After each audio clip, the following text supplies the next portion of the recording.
you have a samadhi available to you at all times, which is deep sleep. Deep sleep is you as consciousness, you as presence, with no objects whatsoever.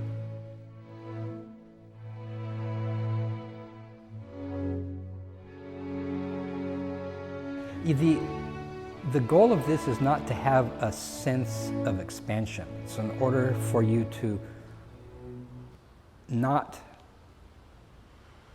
have as your reference point or your construct of the world something that makes you separate. And when you stop believing that you're separate, it's not that you start believing that you're not separate. It's that the distinction, the whole construct of separate versus non-separate has done its job and it's no longer needed. And then you're beyond either. And it's not to have a feeling of like phenomenal expandedness and openness. That itself is another, it's a very vast and appealing object, but it's another object. So it's never the goal to have any one object stay forever. So why was it that fellows like certain particular teachers would localize themselves to these kind of small spaces where they wouldn't leave? I mean, probably some sort of lifestyle choice that... Oh, do you mean like Nisargadatta's hanging out in his attic? Yeah. Well, some people travel. Look at the Dalai Lama, he travels a lot. Yeah. Yeah. And they have, not every teaching has the same lead up as this teaching, but all these non-dual teachings agree that objects don't exist independently of awareness or of other things too. So some people travel, some people, some teachers travel on a speaking, like a speaking tour, a circuit, give satsangs in many different cities, and some don't. Like is your question, why doesn't everybody travel? Well, not exactly. What you do if you really think in terms, if you really believe in a before and after, then it wouldn't. What you do after might not be very much different from what you did before. There's no need for it to be very different. There's no need for it to be the same either. So, you could look at it as how you'd explain it depends on what language settles upon you afterwards. And still talking in terms of a before and after. You're free to choose a new conceptual scheme, a new rhetoric, a new vocabulary. And so there's lots of ways to think about questions like this, like why would one travel, one not? Right. Lifestyle choice is a good one. Yeah. Yeah, like one presupposition that I find myself maybe having that is coming up now is, or maybe not even just a presupposition, but also a desire to understand what samadhi is. Mm. What kind of samadhi? I don't even know the difference. I haven't experienced. Have you heard things about like nirvikalpa samadhi? No.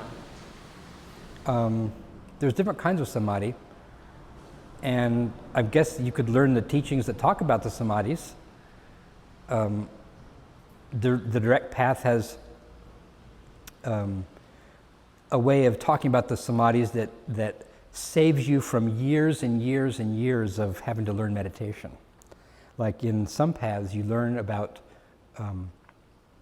savikalpa samadhi and nirvikalpa samadhi. Savikalpa samadhi is samadhi with objects arising, or maybe one object in stabilization. So you're able to stabilize on an object. It could be a candle flame. It could be a devotional figure for yourself. Nirvikalpa samadhi is stabilizing on no object whatsoever. And some teachings say that in order to have realization, you must be able to stabilize on nirvikalpa samadhi until it turns into pure consciousness. That takes lots and lots and lots and lots of meditation, a lot of practice. In this direct path,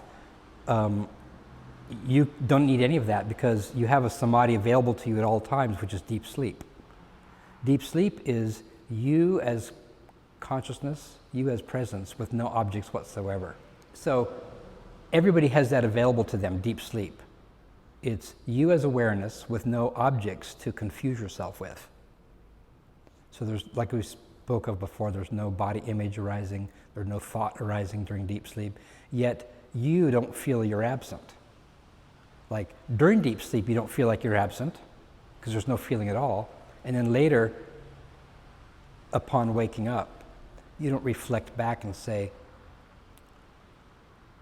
whatever I am wasn't there. It stopped existing during deep sleep, and then it continued, it picked up and started existing exactly where it left off when I went to sleep.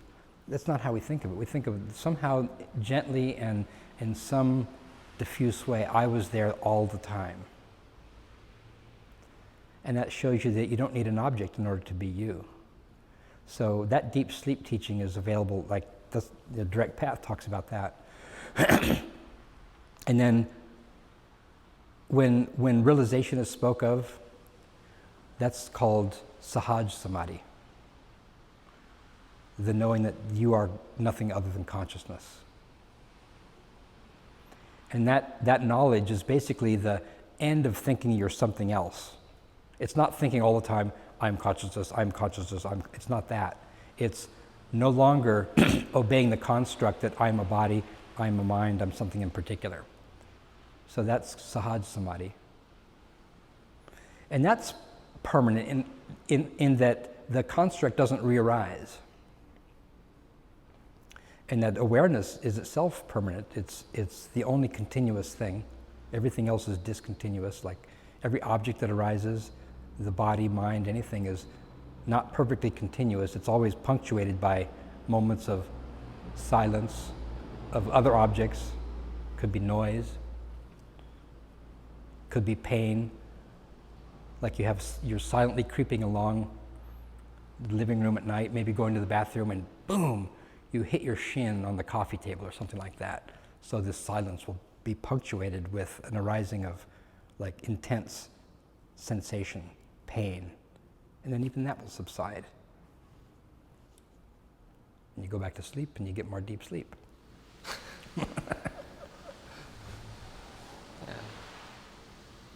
So the samadhis, you can learn about the samadhis, you can learn about meditating so long on something that you only see that and your mind doesn't waver and see other objects don't arise. That's the savikalpa, and the nirvikalpa is objectlessness and having your mind stay there. And what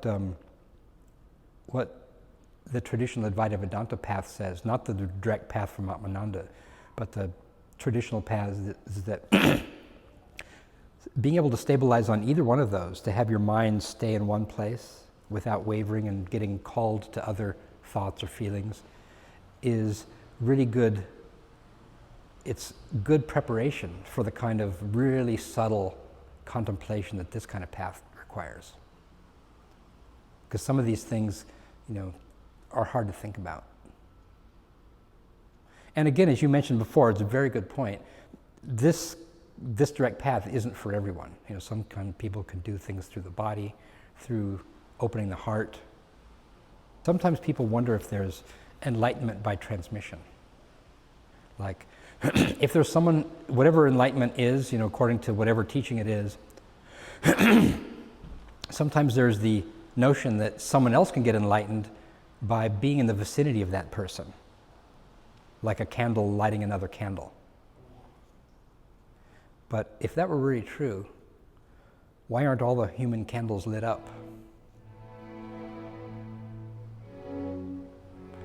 So that it puts into question that notion of enlightenment and also that notion of transmission.